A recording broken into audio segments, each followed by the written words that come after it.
Halo teman-teman, pernah nggak sih kalian ngerasa bahwa kalian udah kerja keras, kalian udah mendapatkan berbagai macam hal, atau kalian ketika menginginkan sesuatu dan kalian udah mendapatkan, tapi justru dalam hati kalian, justru kalian merasa kosong atau merasa hampa. Kita akan membahas tentang suatu hal yang sangat sering kita alami dalam kehidupan kita sehari-hari, yaitu tentang ketidakbahagiaan dan kebahagiaan. Nah, di dalam buku ini, buku Filosofi Hidup Bahagia karya Bertrand Russell, di sini akan dijelaskan secara kompleks bahwa apa sih yang membuat manusia itu bisa bahagia dan apa yang membuat manusia tidak bisa bahagia. Saya akan menjelaskan beberapa topik yang dibahas dalam buku ini, bahwa kebahagiaan itu sebenarnya bukan hanya dari faktor eksternal, tetapi karena faktor internal, yaitu dari dalam diri kita sendiri atau dari pola pikir kita sendiri. Jadi ada beberapa hal yang harus kita perhatikan, atau yang membuat kita itu kenapa bisa bahagia, kenapa kita tidak bisa bahagia, atau kenapa kita merasa hati kita kosong, kenapa kita sudah mendapatkan semua hal, sudah mendapatkan apa yang kita inginkan, tetapi justru membuat kita semakin terasa hampa. Ternyata ada beberapa hal yang terjadi dalam kehidupan kita, dalam pola pikir kita, yaitu yang pertama adalah bahagia itu adalah proses, bukan hasil. Jadi dalam konteks ini dikatakan bahwa kebahagiaan itu ternyata adalah bagian dari proses ketika kita menginginkan sesuatu atau ketika kita mengejar sesuatu. Bukan dari hasilnya, bukan dari hasil apa yang telah kita kejar itu yang membuat kita bahagia, tetapi proses. Jadi misalnya gini, ketika kalian pengen beli HP baru, misalnya ada HP yang lagi launching, yang mungkin lagi keluaran terbaru. Nah, kalian berharap bahwa kalau saya bisa mendapatkan HP itu, saya pasti akan sangat bahagia, pasti saya akan sangat gembira, pasti saya sudah tidak akan pengen punya HP yang lain lagi. Misalnya HP harga 30 juta. Akhirnya kalian bekerja mati-matian, kalian kerja lembur siang dan malam. Dan akhirnya ketika kalian mendapatkan gaji dan kalian membeli HP yang kalian impikan tersebut, oke lah, akhirnya tercapai. Tetapi mungkin kesenangan itu atau kebahagiaan itu, kalian percaya bahwa kebahagiaan itu mungkin tidak akan bertahan lama. Kebahagiaan itu pasti hanya sementara, dan kalian akan berpikir lagi melihat HP yang lebih bagus lagi, atau kalian akan minimal mengupgrade dulu HP ini. Saya pengen belikan case ini, pengen buat seperti ini, seperti itu. Namun ketika semuanya itu sudah tercapai, ternyata kalian akan berpindah lagi keinginannya untuk membeli HP yang merek lain atau dengan jenis yang lain. Atau mungkin kalian ketika punya pengalaman pribadi, ketika kalian menginginkan sesuatu seperti mungkin jabatan, atau mungkin posisi tertentu, atau mungkin pekerjaan tertentu. Ketika kalian ada di posisi itu, ketika kalian mendapatkan posisi itu, ternyata tidak akan habis di situ. Ternyata kalian akan merasa bahwa, oh ternyata cuma begini ya. Bukan karena kalian salah memilih keinginan, bukan, tapi keinginan apapun itu, kalau kalian fokus kebahagiaan adalah di hasilnya, kalian tidak akan pernah bahagia. Karena semua itu pasti hanya sementara. Tetapi ketika kalian fokus kepada prosesnya, kalian menikmati prosesnya, kalian menikmati proses kesulitan-kesulitan yang kalian hadapi, perjuangan kalian dalam mencapai sesuatu hal yang kalian inginkan. Nah, justru proses itulah yang membuat kalian akan merasa bahagia. Proses itulah yang akan membuat kalian akan selalu survei. Jadi ketika kalian mendapatkan hasilnya, yaitu adalah bentuk dari apresiasi apa yang sudah kalian lakukan. Jadi kali ini dalam buku Filosofi Hidup Bahagia karya Bertrand Russell ini mengajarkan kita bahwa kita harus fokus kepada proses yang sedang kita jalani. Kita jangan berfokus pada hasil, karena hasil itu ya ketika kalian dapat, kalian hanya senang sementara, dan kalian ketika tidak dapat, kalian pasti jelas tidak akan bahagia. Itu yang pertama. Lalu yang kedua adalah kenali diri sendiri.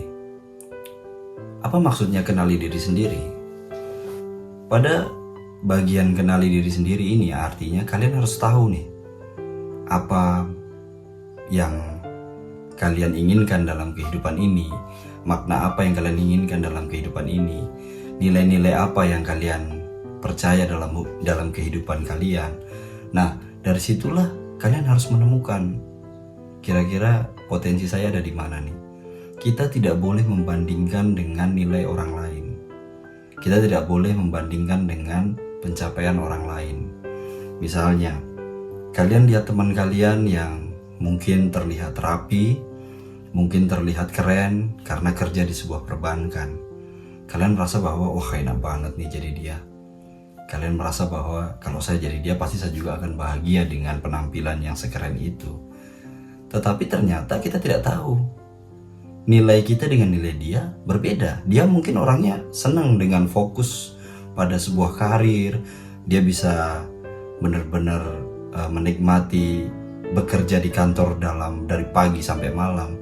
Sedangkan kalian memiliki nilai yang lebih bebas. Kalian pengen kebebasan dan kalian pengen mengeksplor apa yang kalian pikirkan. Dan kalian ingin dekat dengan keluarga, setiap hari ada dengan keluarga. Nah, ketika kalian memaksakan diri untuk masuk ke dalam perbankan seperti teman kalian itu, maka kalian tidak akan bahagia.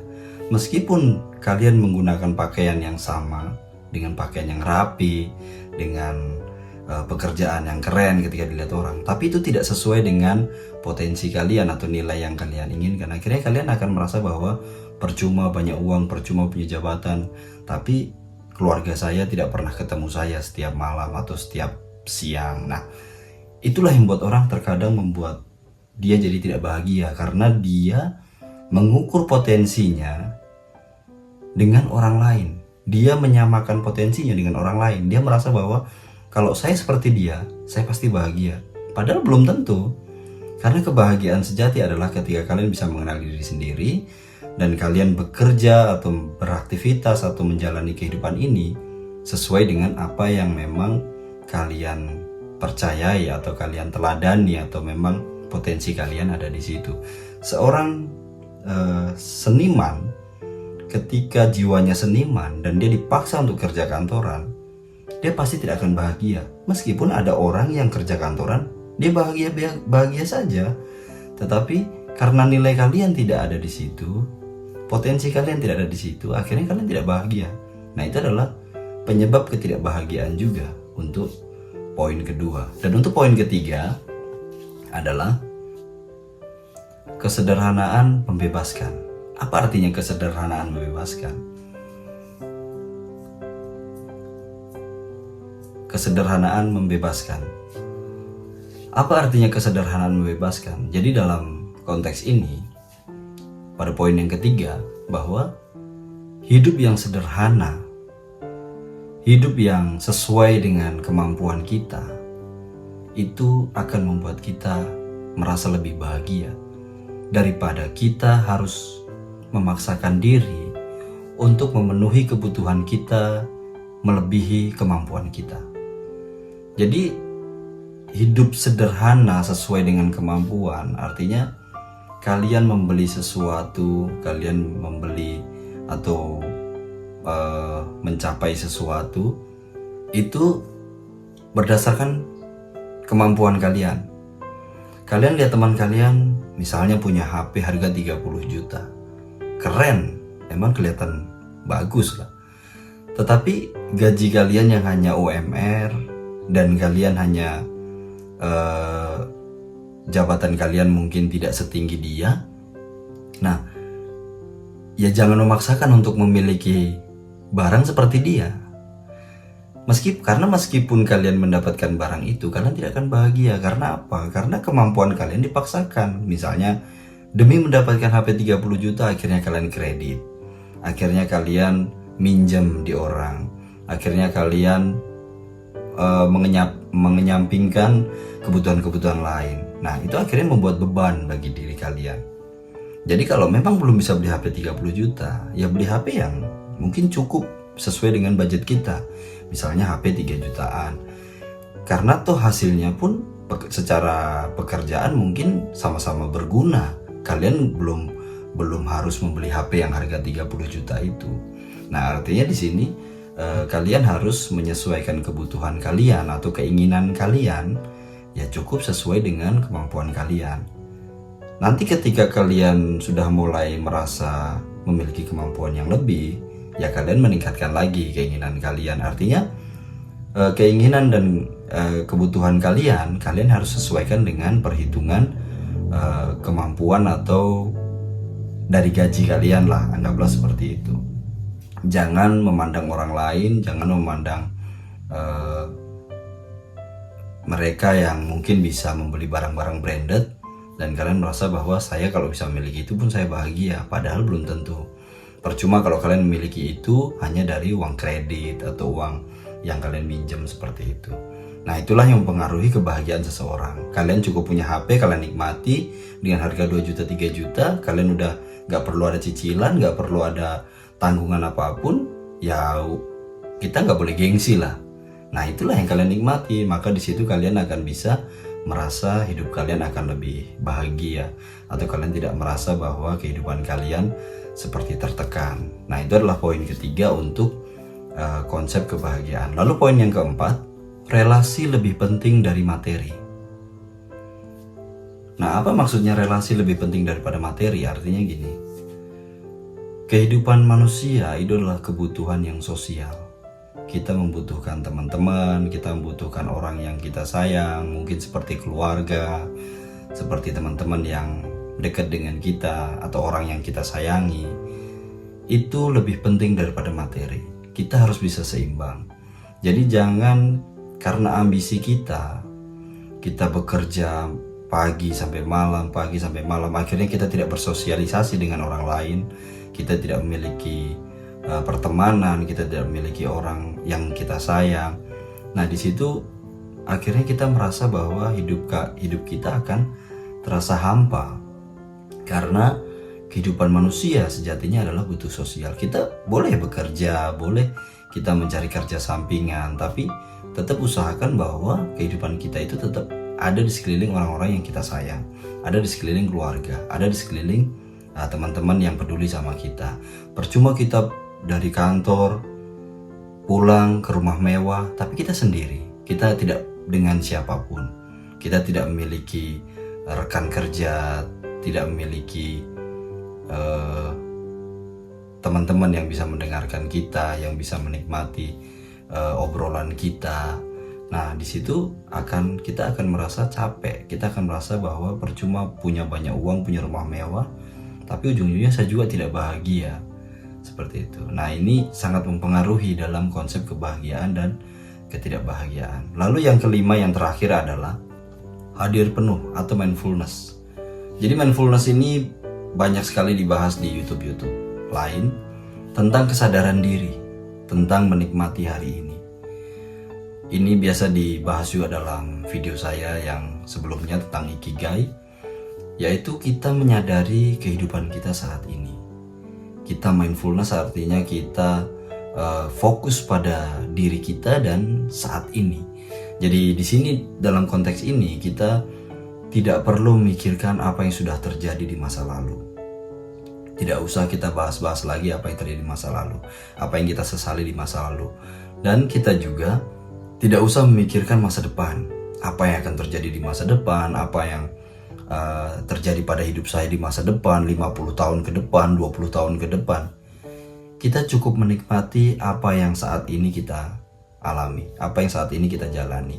Kita lakukan yang terbaik untuk hari ini, maka hasil esok pasti akan dipengaruhi oleh hasil yang saat ini.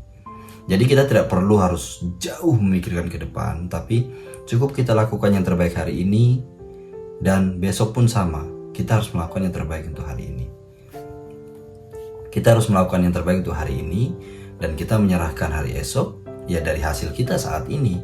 Jadi kalau kita melakukan yang terbaik hari ini, besok kita melakukan yang terbaik untuk hari ini, maka hasil yang ke depan pasti akan seiring berjalan sesuai dengan apa yang sudah kita lakukan.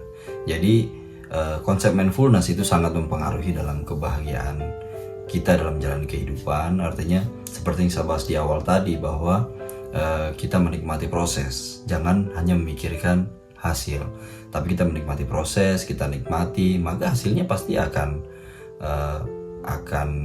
sesuai juga dengan apa yang sudah kita lakukan. Oke, mungkin cukup sekian video yang dapat saya share kepada teman-teman tentang buku Filosofi Hidup Bahagia karya Bertrand Russell. Jadi pesan penting yang dapat kita ambil dari buku ini, dari penjelasan yang sudah kita dengarkan sama-sama, bahagia itu bukan soal punya banyak hal, tapi gimana kita sadar, kita sederhana dan punya hubungan baik, dan bisa menikmati momen saat ini atau momen sekarang, atau yang biasa kita sebut mindfulness. Coba kita pikirkan apa yang bisa kita lakukan di hari ini yang bisa membuat kita bahagia, membuat kita senyum. Itu yang kita nikmati. Kita menikmati proses yang sudah kita jalani, kita menikmati apapun yang sedang terjadi hari ini, dan kita merasa bersyukur atas hari ini, maka semua itu pasti akan kita jalani dengan ikhlas. Dan menurut Bertrand Russell bahwa kita akan bisa hidup bahagia, setidaknya kita bisa merasa bahwa bersyukur dalam menjalani kehidupan ini. Oke, mungkin cukup sekian video yang dapat saya share kepada teman-teman. Kita akan ketemu dengan video-video berikutnya.